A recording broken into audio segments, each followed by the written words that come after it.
Sometimes life changes slowly, and we do not notice it at first. A home full of love can become a quiet place. This is a story about Tom, a man who felt lonely even though he lived with the person he loved. It is a story about sadness, small, hopes, and the courage to speak honestly.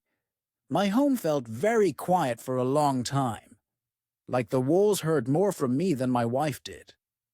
My name is Tom. I am 38 years old. I live with Sarah. She is my wife. We have been married for 10 years. We do not have children. When we first married, our home was happy. It was not quiet. We talked every day. We laughed every day. We did things together. Sarah was my best friend. We cooked dinner together in our kitchen. It felt warm and good. We sat close on the sofa and read books.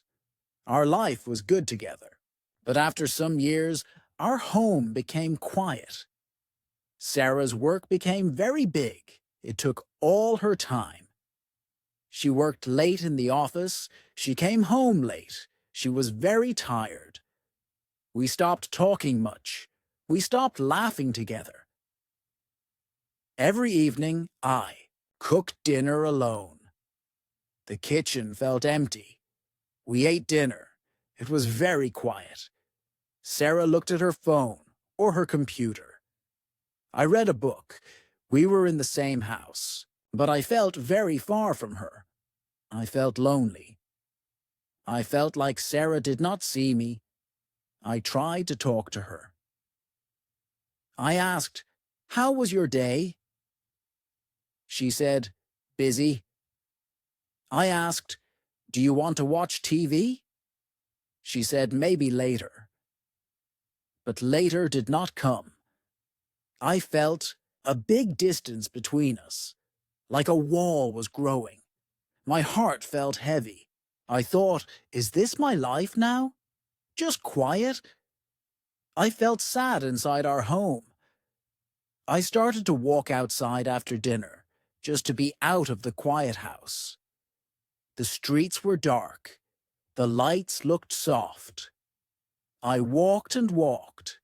I thought about my life. I felt a little lost. One day, I walked to a park. It was an old park with large green trees. There were benches to sit on. I saw some old men there. They sat at tables. They played a game. It was chess. They were talking and smiling. They looked happy together. It felt nice to see them. I sat on a bench and watched them. The sun was going down. The sky had nice colors, yellow and orange. It was a beautiful evening, but I still felt the quiet from my home inside me. One old man looked at me. He had white hair and kind eyes. He smiled a friendly smile. "Hello," he said. "Come, play chess with us. It is good to have company." I felt shy. I did not play chess very well, but his smile was so warm. "Okay," I said. My voice was not strong. I sat with them. The old man was Mr. Lee. His friend was Mr. Kim. They were very kind. We played chess. We talked about simple things, about the weather, about flowers, about food. They did not ask about my sadness. They just talked and listened. Going to the park became important for me. Playing chess helped my mind. It stopped thinking sad thoughts for a while. Talking to Mr. Lee and Mr. Kim helped me feel not so alone. They were peaceful. They told me simple things. "Life is like a garden, Tom," Mr. Lee said one day. "You must take care of it."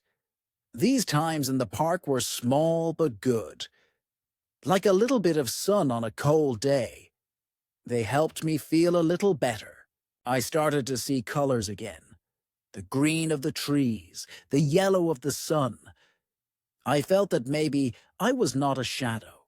Maybe I was still Tom. One evening I came home. The house was quiet, like always. Sarah was on the sofa with her phone.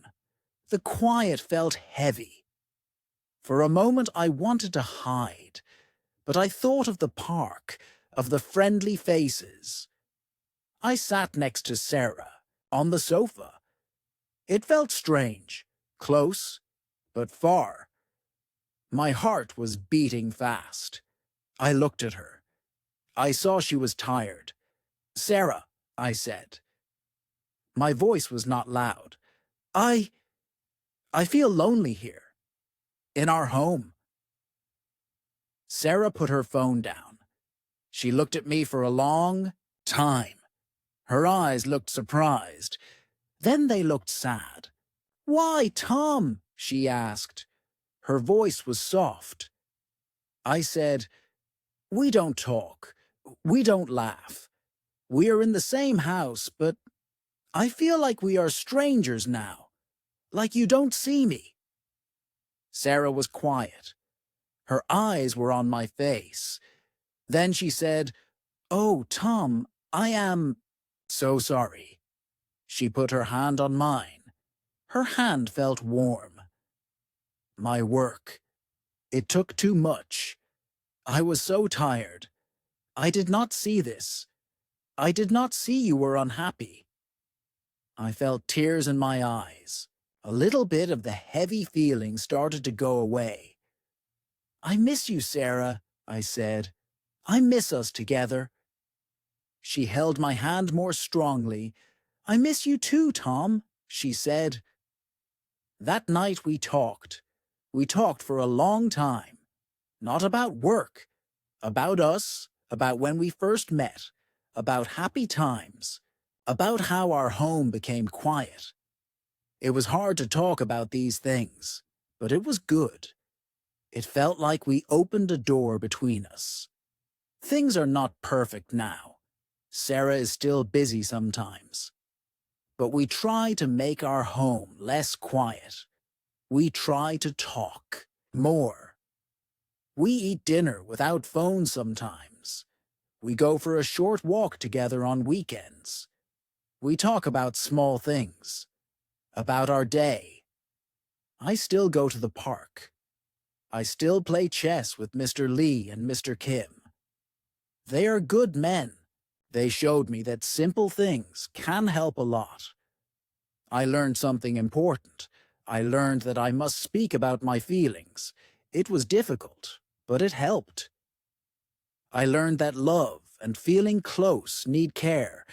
Like a garden needs water. You must work on it. I still have days that are not easy, but I do not feel like a shadow anymore. I feel like Tom, a person who was lost in his home, but found his voice, and is now trying to make his home a warm place again, step by step. Tom's story shows us something important. When we feel lost, small steps can help us find our way again. Talking honestly, caring for our relationships, and finding simple joys can make a big difference. If you enjoyed this story and want to read more simple English stories that touch the heart, please like this video, leave a comment about what you felt, and share it with your friends. Let's keep learning English and life lessons together, one story at a time.